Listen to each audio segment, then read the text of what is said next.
So, you really enjoy those pharmaceutical ads you keep seeing on TV, right? Yeah, so do I. Right. What a joke. So, I just decided to do some analysis, and I think it's ridiculous that pharmaceutical companies should be allowed to spend literally billions of dollars on advertising that's completely unnecessary. So, what I did was I decided I wanted to do a deeper dive and more analysis on the cost of this and how it translates to medicine. So by utilizing Grok, which is the search engine or the AI tool that's available through X, formerly Twitter, I did a deep dive and I basically asked it how much do they spend on advertising yearly, and how would it translate if they were prevented from doing that, and instead those savings that they would make would be delivered to low-income people in need of various medicines. So based on the analysis that it gave me, I decided it would be much better for me to utilize artificial intelligence in the form of InVideo.ai to translate that into something very, very detailed. So I went ahead and did that. So in the next video that you're about to see, it details the savings and how many people could actually benefit. Now, it's complicated, but it can be done. And the other thing is, President Trump, like him or not, I'm not political. I don't like politics. I don't like either party. But today, he talked about the fact that he referred to the, he's funny sometimes. He referred to the Ozempic and those drugs as fat drugs or fat shots.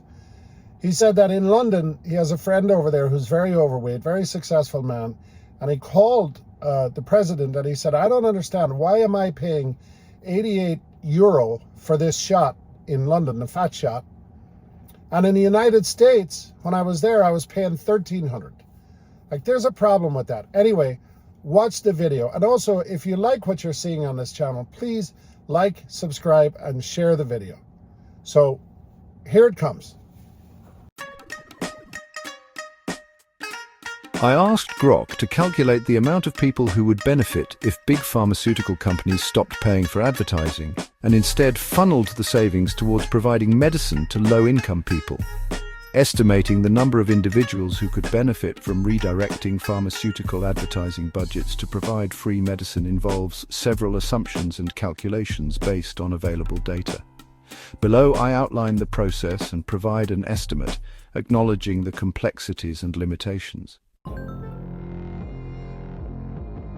Step 1. Pharmaceutical advertising spending. Pharmaceutical advertising in the United States, particularly direct-to-consumer advertising, is substantial, based on available data. In 2020, the median promotional spending per drug, including direct-to-consumer advertising and other forms, was approximately $20.9 million, with direct-to-consumer advertising accounting for about 13.5% of promotional budgets. From 2016 to 2018, drug manufacturers spent $17.8 billion on direct-to-consumer advertising for 553 drugs, averaging about $6 billion annually. In 2024, pharmaceutical digital ad spending alone was estimated at $19.45 billion, representing 88% of the healthcare industry's total digital ad spending. For a conservative estimate, let's assume total direct-to-consumer advertising spending in recent years is around $6 to $8 billion annually, as this aligns with stable spending trends reported for 2016 to 2018 and accounts for inflation and growth in digital channels. To be prudent, I'll use $7 billion as an average annual direct-to-consumer advertising spending figure for this calculation. Step 2. Cost of providing medicine. The cost of providing free medicine varies widely depending on the type of drug, dosage, treatment duration, and condition treated. Here are some considerations. Generic drugs. Generic drugs are significantly cheaper than brand-name drugs. For example, a 30-day supply of common generics like metformin for diabetes or lisinopril for hypertension can cost $4 to $20 at retail pharmacies like Walmart or through discount programs. Brand-name drugs, Brand name drugs, especially for chronic conditions like arthritis or cancer, can cost hundreds to thousands of dollars per month. For instance, drugs like Humira or Keytruda, which are heavily advertised, can cost $5,000 to $10,000 per month without insurance.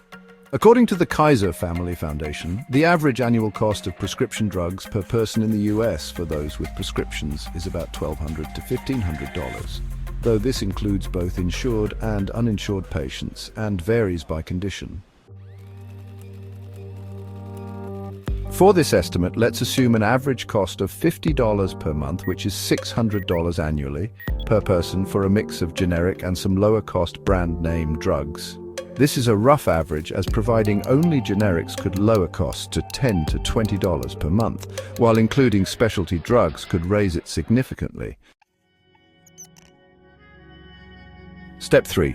Calculating beneficiaries using the $7 billion annual DTCA budget. Annual beneficiaries. $7 billion divided by $600 per person per year equals approximately 11.67 million people.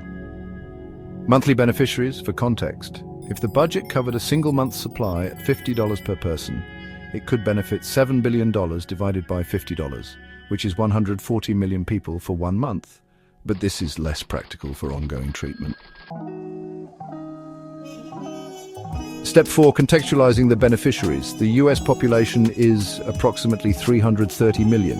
About 65% of Americans, roughly 214.5 million, take prescription drugs, with 25 to 30% or 55 to 65 million reporting difficulty affording them. A $7 billion budget could cover a year's worth of medicine for about 11.67 million people, or roughly 18 to 21% of those struggling with affordability. Approximately 8% of Americans, or 26 million, were uninsured in 2023. The $7 billion could cover annual prescriptions for about 45% of the uninsured, assuming they all need medications. Medicare beneficiaries, about 60 million, and low-income individuals often face high out-of-pocket costs. The savings could target these groups, covering a significant portion of their needs. Step 5. Limitations and assumptions. The estimate assumes a mix of low-cost generics and some brand-name drugs. If only generics were provided, the number of beneficiaries could increase to 20 to 30 million annually, at $20 per month. Conversely, focusing on high-cost specialty drugs could reduce the number to fewer than 1 million. Administering a program to distribute free medicine would incur overhead costs like logistics and eligibility verification, reducing the effective budget. Eliminating DTCA could affect drug utilization patterns, potentially reducing demand for certain high-cost drugs, which might indirectly lower prices, but complicate the estimate. Advertising spending estimates vary by source, and recent increases in digital ad spending could push the total higher than $7 billion. Redirecting ad budgets to free medicine would require regulatory or industry changes, which is not currently feasible without significant reform. Final estimate. If the pharmaceutical industry's $7 billion annual DTCA budget were redirected to provide free medicine at an average cost of $600 per person per year, approximately 11.7 million individuals could benefit annually. This could cover a significant portion of uninsured or low-income individuals struggling with prescription costs, though it would not address the needs of all 55 to 65 million Americans facing affordability issues. For a more targeted approach, such as focusing on generics, the number could rise to 20 to 30 million, but including high-cost drugs would lower it significantly. The exact number depends on the drugs provided, administrative costs, and program design. If you'd like a deeper analysis, for example, focusing on specific drugs, populations, or scenarios, let me know, and I can refine the estimate.